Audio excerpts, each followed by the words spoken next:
Ma'am check பண்ணுறேன்னு சொல்லிட்டு நீங்கள் எதோ விளையாடிட்டு இருக்கீங்க. வீடியோ எடுக்கிறீங்களா? நானும் வந்து இத இந்த சர்க்கிள்குள்ள வச்சிடலான்னு ட்ரை பண்றேன், முடிய மாட்டேங்குதுமா. இது நீங்க விளையாடி இருக்கீங்களா? விளையாடி இருக்கும் மேம். நிறைய பேர் வந்து பேரண்ட்ஸ் சொல்ற கம்ப்ளைண்ட்ஸ் என்ன தெரியுமா? என் பிள்ளை ஒண்ணு போயிடுச்சு, ஒண்ணு வச்சாட்டேன், இன்னும் 2 சேர்க்கணும். என் பிள்ளை வந்து போன் பாத்துக்கிட்டே இருக்காங்க, அதுக்கப்புறம் வந்து டிவி பாத்துக்கிட்டே இருக்காங்க, அவங்க அப்படின்னு சொல்லிட்டு நிறைய கம்ப்ளைண்ட் பண்ணுவாங்க. நானே வந்து சுபி அப்படிதான் நான் சொல்லுவேன், எப்ப பார்த்தாலும் இதேதான் பண்ணிட்டு இருக்கேன்ட்டு. இந்த வாட்டி கிட்ஸுக்காக அவங்க பிளே பண்ற மாதிரியான குட்டி குட்டியான டாய்ஸ் வந்து நம்ம கொடுக்க போறோம். அவங்களுக்கு பிடிச்ச மாதிரி எல்லாமே கலர்ஃபுல்லா வந்து நம்ம கிஃப்ட் கொடுக்க போறோம். அதுல ஒரு கிஃப்ட் வந்து இது மட்டும் இல்லாம ஸ்கேல் நிறைய பேர் விளையாடி இருப்பீங்க. இந்த ஸ்கேலு சும்மா வச்சுட்டு விளையாடுறதுதான்.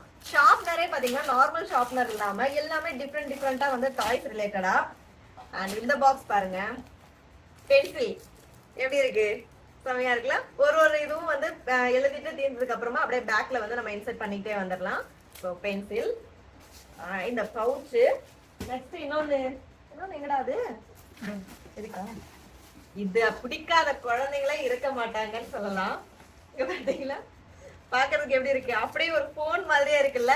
இது போன் கிடையாது, எரேசர்.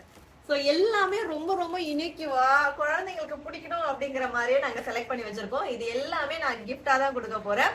நம்மளோட அன்புமகள் ப்ராடக்ட்ல hair care product, skin care product, food product எல்லாமே இருக்கு. ஸோ இப்போ வந்து ஆஃபர் போயிட்டு இருக்கு. இந்த ஆஃபர்ல புக் பண்ற குழந்தைங்களுக்கு வந்து நாம இதை கிஃப்டா கொடுக்க போறோம். ஆஃபரை மிஸ் பண்ணிடாதீங்க. ஸ்கிரீன்ல இருக்க வாட்ஸ்அப் நம்பருக்கு மெசேஜ் பண்ணி ஆர்டர் பண்ணிக்கோங்க. இருப்பதை வைத்து இன்பமாக வாழலாம். தேங்க்யூ.